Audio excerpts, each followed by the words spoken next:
المشاهدين الكرام، السلام عليكم ورحمة الله تعالى وبركاته. نشرة الأخبار من الفضائية الإريترية وفيها جهود لتطوير التعليم التمهيدي في مديرية فورت ساوا، دعوة للحفاظ على صحة الأسنان،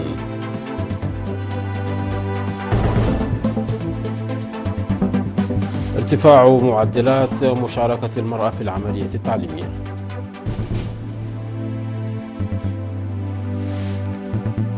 الولايات المتحدة الأمريكية تنفذ ضربة عسكرية في نيجيريا.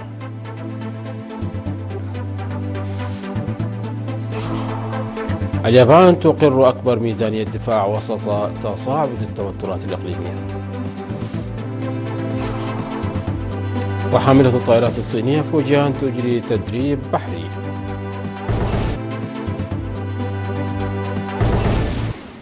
أهلا بكم مشاهدينا. أفاد مكتب التعليم بمديرية فورت ساوا أنه يعمل على تطوير خدمات التعليم التمهيدي على نطاق واسع على مستوى المديرية. وأوضح مسؤول مكتب التعليم بالمديرية الأستاذ عبد الله صالح أن خدمات التعليم التمهيدي كانت في السابق تقتصر على بلدة فورت ساوا وإدارة ضاحية جرمايكا، مما كان له تأثير سلبي على أداء الطلاب الأكاديمي في المرحلة الابتدائية. ومع إنشاء 30 روضة جديدة شهد عدد الطلاب تزايدا ملحوظا. وذكر أنه يجري العمل على تحسين مؤسسات التعليم التمهيدي ليس فقط من حيث العدد بل لكن أيضا من حيث الكفاءة، مضيفا أنه يتم بذل جهود جادة لتحسين جودة التعليم في جميع المراحل الدراسية على مستوى المديرية. وأكدت مدراء ومعلمات رياض الأطفال أن الحملة التي يتم العمل عليها على مستوى الإقليم تحقق نتائج إيجابية خاصة في مديرية فورت ساوا. وأضاف مسؤول مكتب التعليم الأستاذ عبد الله صالح أنه تم افتتاح 32 روضة أطفال تدرس باللغة العربية والتجرينية والتجري في 13 إدارة ضاحية تابعة للمديرية. وقد ارتفع عدد الأطفال المسجلين في التعليم التمهيدي من 25% إلى 75%.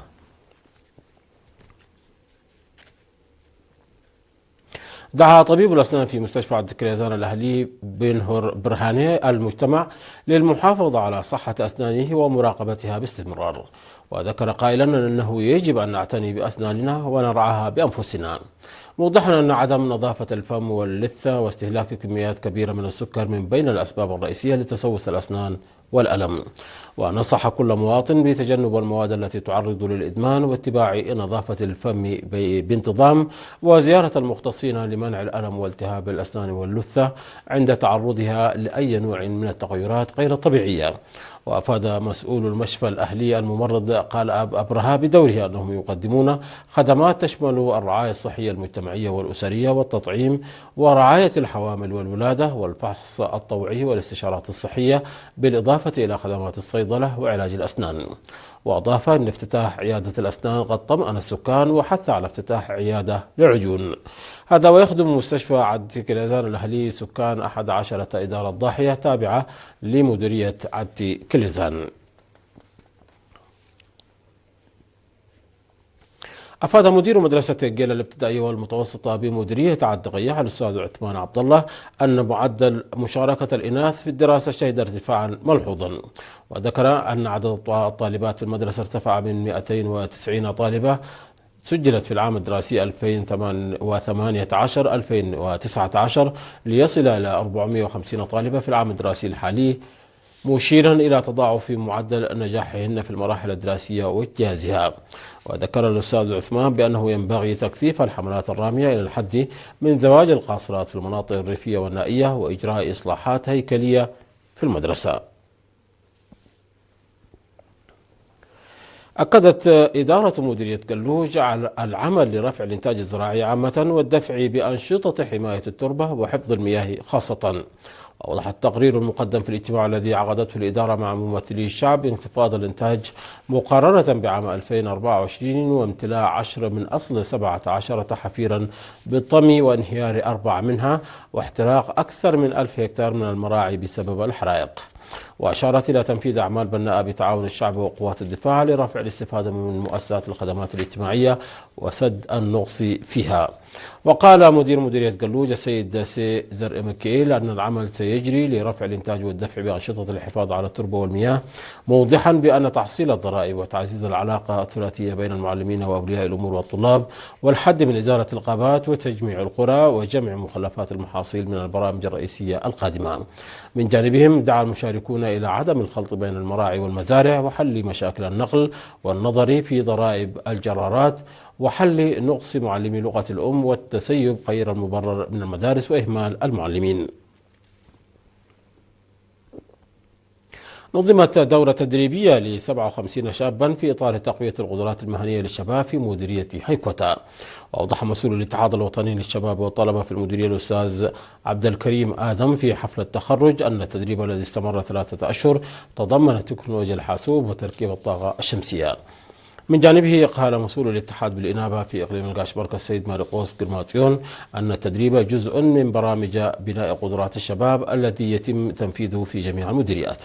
وشدد مدير مديرية هيكوتا السيد شيخ الدين صالح على الدور الكبير للدورات التدريبية المهنية في الارتقاء بقدرات الشباب والحياة المعيشية للأسر. مشاهدينا، نشرتنا تواصل من الفضائية الإريترية، ولكن بعد فاصل قصير فابقوا معنا.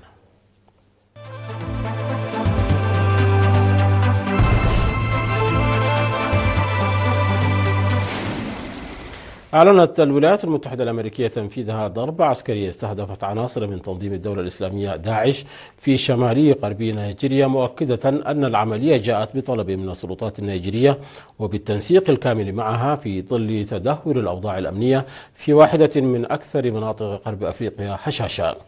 وقال الرئيس الأمريكي دونالد ترامب أن الضربة طالت مسلحين، واصفا العملية بأنها قوية ومميتة. وجاءت الضربة بعد فترة من تكثيف أنشطة جمع المعلومات الاستخباراتية شملت رحلات استطلاع جوية فوق مساحات واسعة من نيجيريا منذ أواخر نوفمبر، في إطار ما تصفه واشنطن بتتبع تحركات الجماعات المسلحة المرتبطة بتنظيم داعش. وفي المقابل أوضحت الخارجية النيجيرية أن الضربة تندرج ضمن تعاون أمني مستمر مع الولايات المتحدة يشمل تبادل المعلومات الاستخباراتية والتنسيق الاستراتيجي لمواجهة الجماعات المسلحة، مؤكدة أن هذه الشراكة أدت إلى إصابات دقيقة لأهداف إرهابية في شمال غرب البلاد. وافقت الحكومة اليابانية على موازنة قياسية للسنة المالية المقبلة تتجاوز قيمتها نحو 784.6 مليار دولار، في وقت تسعى فيه طوكيو إلى تحقيق توازن بين التحفيز المالي ومخاوف تضخم الديون، مع زيادة غير مسبوقة في الإنفاق الدفاعي لمواجهة التحديات الأمنية المتصاعدة في المنطقة. وقالت الحكومة أن الموازنة التي تبدأ في أبريل 2026 ستعرض على البرلمان مطلع العام المقبل تعد الكبرى في تاريخ اليابان، متجاوزة موازنة العام الحالي البالغة 115.2 تريليون ين. وفي هذا السياق وافقت الحكومة اليابانية أيضا على ميزانية دفاع قياسية تتجاوز نحو 58 مليار دولار، بزيادة قدرها 9.4% مقارنة بالعام السابق، ضمن البرنامج الخماسي لمضاعفة الإنفاق العسكري إلى 2% من الناتج المحلي الإجمالي. وتواجه اليابان التي تمتلك أعلى نسبة ديون بين الدول المتقدمة بأكثر من ضعف حجم اقتصادها، تواجه تحديات إضافية مع ارتفاع تكاليف الاقتراض، خاصة بعد تخلي بنك اليابان عن سياسته النقدية فائقة التيسير وارتفاع سعر الفائدة المفترض إلى 3%، وهو أعلى مستوى منذ نحو 29 عاما. أثبتت حاملة الطائرات الصينية فوجيان، أول حاملة طائرات مزودة بمنجنيقات كهرومغناطيسية، أثبتت كفاءتها في أول تدريب بحري حي لها. ودخلت فوجيان الخدمة الفعلية في 5 من نوفمبر من هذا العام في ميناء سانيا البحري، وهي أكبر سفينة حربية في البحرية الصينية، سميت تيمنا بمقاطعة فوجيان في شرق الصين، ودشنت في يونيو 2022. وقد صممت وبنيت هذه السفينة العملاقة بشكل مستقل في الصين. وخلال التدريب قامت طائرات حاملة الطائرات بما في ذلك طائرات مقاتلة وطائرة الإنذار المبكر بعمليات إقلاع وهبوط باستخدام المنجنيق على متن فوجيان، مما أثبت فعالية نظام المنجنيق الكهرومغناطيسي المجهز على متن حاملة الطائرات.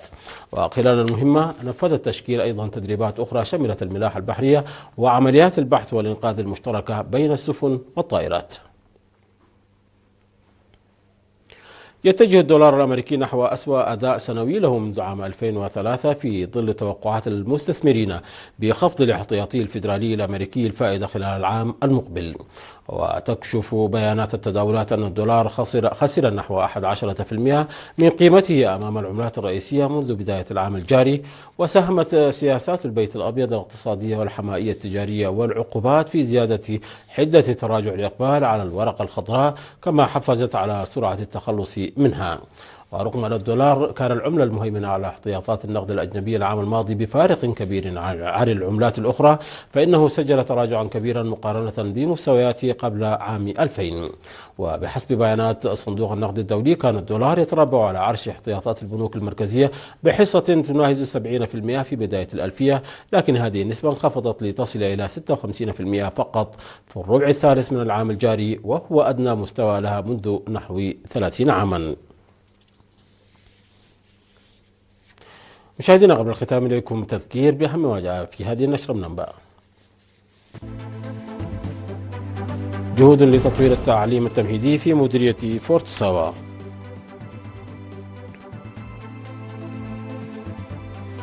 دعوة للحفاظ على صحة ونظافة الأسنان.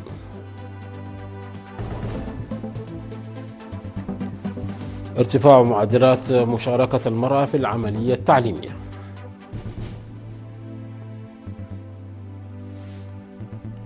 الولايات المتحدة الأمريكية تنفذ ضربة عسكرية في نيجيريا.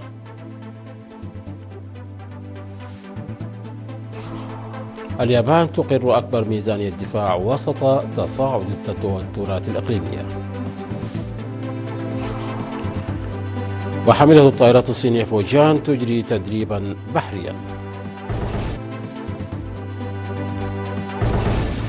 مشاهدينا، انتهت النشرة. شكرا على حسن المتابعة. تحية لكم أينما كنتم. إلى اللقاء.